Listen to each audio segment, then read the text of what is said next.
నమస్కారం NSTV news కి స్వాగతం. నా పేరు సంధ్య. ముందుగా వార్తల్లోని ముఖ్యాంశాలు. కరీంనగర్ కార్పొరేషన్ ఎన్నికల నేపథ్యంలో టీఆర్ఎస్ పార్టీ ఉద్యమ కార్యకర్త ఎండి మీడియాతో మాట్లాడుతూ ఏ పార్టీ నాయకులైనా సరే పార్టీ జెండాలు మోసిన వారికి అన్యాయం చేయవద్దని, గెలిచే వారికి బీఫామ్లో ఇవ్వాలని కోరారు. మరోసారి నగరంలో కార్పొరేషన్ మేయర్ సీటును టీఆర్ఎస్ పార్టీ కైవసం చేసుకుంటుందని ఆశాభావంతో ఉన్నామని అన్నారు. ఈ మధ్యలో పార్టీ ఫిరాయింపులపై నాయకుల దృష్టి సారించాలని, బీఆర్ఎస్ కావచ్చు, ఎంఐఎం కావచ్చు, కాంగ్రెస్ కావచ్చు, పార్టీల కోసం కష్టపడ్డ వారికి అన్యాయం చేయవద్దని అన్నారు. అందరికీ నమస్కారం అండి. కరీంనగర్ బీఆర్ఎస్ పార్టీ ఉద్యమ కార్యకర్త ఎండి సైఫ్. ఈరోజు ఈ ఎన్నికలలో, కార్పొరేషన్ ఎన్నికలలో అందరు ఎమ్మెల్యేలు, మంత్రులు, మరి కరీంనగర్ సంబంధించినటువంటి ఇది పార్లమెంట్ ఎన్నికలు కాదు, ఎమ్మెల్యే ఎన్నికలు కాదు, ఇది జస్ట్ కార్పొరేషన్ ఎన్నికలకు అందరు ఆగం పడుతున్నారు, ఆగం పట్టిస్తున్నారు. మరి కరీంనగర్ జిల్లాలో కొన్ని పార్టీలో బదిలీ అవుతున్నారు. ఈరోజు గులాబీ కుటుంబంలో ఉండి, గులాబీ పార్టీలో ఉండి పని చేసుకుంటూ గత 5 సంవత్సరాల కార్పొరేటర్లు పదవి అనుభవించి వాళ్లకు మంచి అనుభవాలు ఇచ్చినటువంటి కేటీఆర్ గారు, కేసీఆర్ గారు, హరీష్ రావు గారు మరి అందులో ఉండి మంచి ఎదిగినటువంటి నాయకులని ఈరోజు కరీంనగర్ అధిష్టానం దృష్టికి వాళ్ళు పార్టీ మారి బీజేపీకో కాంగ్రెస్ పార్టీకి వెళ్ళడం జరుగుతుంది. మరి ఈ కరీంనగర్ జిల్లాలో ఏం జరుగుతుంది, ఎందుకు పార్టీ బదిలింపులు చేయాల్సిన పరిస్థితి వస్తుందని, మరి ఎందుకు ఇలాంటి విచారణలు వస్తుందని కేటీఆర్ గారి దృష్టికి ఎందుకు పోతలేదు, కేసీఆర్ గారి దృష్టికి ఎందుకు పోతలేదు? మరి గతంలో ఉన్నటువంటి ఉద్యమ కార్యకర్తలు ఉన్నారు, ఉద్యమంలో పనిచేసినటువంటి ప్రజాప్రతినిధులు ఉన్నారు. మరి వాళ్లకు ఈరోజు అవకాశం రాకుంటే భారతీయ జనతా పార్టీ వైపు హస్తం గుర్తు వైపు చూస్తున్నారు.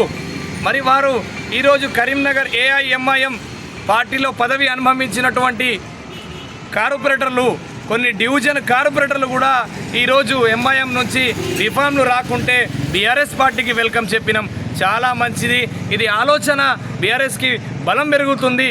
కానీ అన్యాయం చేయొద్దు. గెలిచే పార్టీకి టికెట్ ఇవ్వాలి, గెలిచే వ్యక్తికి ఇవ్వాలి. కరీంనగర్లో కరీంనగర్ 20వ డివిజన్ కానీ, కరీంనగర్ 7th డివిజన్ కానీ దీని మీద మొత్తం దృష్టి సాధిస్తున్నది అధికార పార్టీలు. మరి పార్టీ ఈరోజు 7 మంది ఇండిపెండెంట్ అభ్యర్థులు ఈరోజు ఉన్నారు. వాళ్ళు నామినేషన్లు వేసిర్రు. ప్రజల దగ్గరకు పోయి నాకు టికెట్ వస్తుందని వాళ్ళు ఊహాగానాలు పెట్టుకుంటున్నారు. మరి కాంగ్రెస్ పార్టీ నిద్రపోతుందా?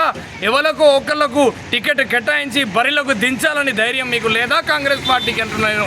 20 డివిజన్లో మాడంపల్లి లక్ష్మీనారాయణ గారు నాకు టికెట్ వస్తుంటాడు, హస్తంపురం మారుతి గారు నాకు వస్తుంది అంటారు, హస్తంపురం రమేష్ గారు నాకు వస్తుంది అంటారు, మీసాల మల్లేశం గారు నాకు వస్తుంది అంటున్నారు. ప్రజల్లో దుష్టు ప్రచారాలు చేసుకుంటున్నారా? మీరు గెలుపు ప్రచారం చేసుకుంటున్నారా? కొంచెం ఆలోచన చేయాలి అభ్యర్థులు కూడా.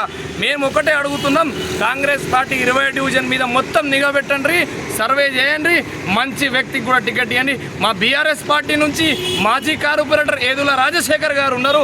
గత ప్రభుత్వంలో 5 సంవత్సరాలు పరిపాలించినటువంటి రాజశేఖర్ గారు ఈరోజు అభివృద్ధికి మంచి పని చేసుకొని ఈరోజు ప్రజల దగ్గరకు ఓటు అడిగే హక్కు అనేది ఉంది కాబట్టి ప్రజలను తిరుగుతున్నారు. మరి హౌసింగ్ బోర్డు కాలనీకి గతం నుంచి ఉన్నటువంటి మేమందరం కూడా టికెట్కి ఆశిస్తున్నాం కూడా మాకు మా కమలాకరణ గారు, కేటీఆర్ గారు అధిష్టానం ఒకటే చెప్పింది, బిడ్డ మీరు పార్టీకి సపోర్ట్ చేయండి, రేపు భవిష్యత్తులో మీకు ఏ అవకాశం వచ్చినా కూడా మీకు కాదని చెప్పమన్నట్టు జరిగింది.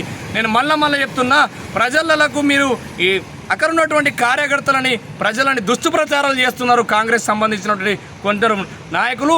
దయచేసి జిల్లా ఇన్ఛార్జీలు ఎవరైతే తుమ్మల నాగేశ్వర్ గారు కావచ్చు, మరి కాంగ్రెస్ పార్టీ పొన్నం ప్రభాకర్ గారు కావచ్చు, శ్రీధర్ బాబు గారు కావచ్చు, కోమటిరెడ్డి నరేందర్ రెడ్డి గారు కావచ్చు, గ్రంథాలయ చైర్మన్ సత్తు మల్లేశం గారు కావచ్చు, మరి అందరూ కూడా ఈ 20 డివిజన్ మీద నిఘా పెట్టి ఈ 20 డివిజన్లో ఎవరకు టికెట్ ఇస్తున్నారో కనీసం మీరే ఆలోచించని చేసుకోండి అని చెప్పి నేను విజ్ఞప్తి చేస్తున్నా. దయచేసి మళ్ళోసారి చెప్తున్నా, బీఆర్ఎస్ పార్టీ నుంచి బదిలిపోతున్నారు. బీఆర్ఎస్ పార్టీ నుంచి కానీ కాంగ్రెస్ పార్టీ నుంచి కూడా బీఆర్ఎస్లోకి వస్తున్నారు. కరీంనగర్ కమలాకరణ గారికి నేను దయచేసి ఒకటే అంటున్నా అన్న, బీఆర్ఎస్ పార్టీలో మీరు ప్లీజ్ దయచేసి దాన్ని కాపాడండి. దాన్ని కాపాడి గెలిచే క్యాండిడేట్లకు బీఫామ్లు ఇవ్వండి. తప్పని పరిస్థితుల్లో మరోసారి గులాబీధనం ఈ కరీంనగర్ జిల్లాలో కార్పొరేటర్ నగరంలో ఇక్కడ 21 డివిజన్లో మాజీ డిప్యూటీ మేయర్ చల్లా స్వరూపరాణి చల్లా హరిశంకర్ గారు పోటీ చేయబోతున్నారు. మరి 21 డివిజన్ నుంచి మా చల్లా హరిశంకర్ గారు కూడా గెలుపు విజయం సాధ్యమన్న ఖాయమే. తప్పన పరిస్థితుల్లో 24 గంటల ఆ 21 డివిజన్ కూడా పనిచేసి మేయర్ అభ్యర్థికి పంపిస్తాం. మీ డిప్యూటీ మేయర్ గారు ఆ డివిజన్ ఎట్లా అభివృద్ధి చేశారో ఈ 21 డివిజన్ని కూడా అలాగే అభివృద్ధి చేస్తారని నేను ప్రజలకు చెప్తున్నా. బీఆర్ఎస్ పార్టీలో ఈరోజు ఎంఐఎం మల్లమల్ల చెప్తున్నా, ఎంఐఎం పార్టీ నుంచి ఆల్మోస్ట్ సీనియర్ 5 సంవత్సరాలు పరిపాలించినటువంటి మన అలీభాయ్ గారు, మరి ఇక్కడ ఉన్నటువంటి ఫేరోజ్ భాయ్ గారు, మరి ఇంకా ముందు కార్పొరేటర్లు బీఆర్ఎస్లోకి వచ్చిర్రు. వాళ్ళకి ఆల్మోస్ట్ వెల్కమ్.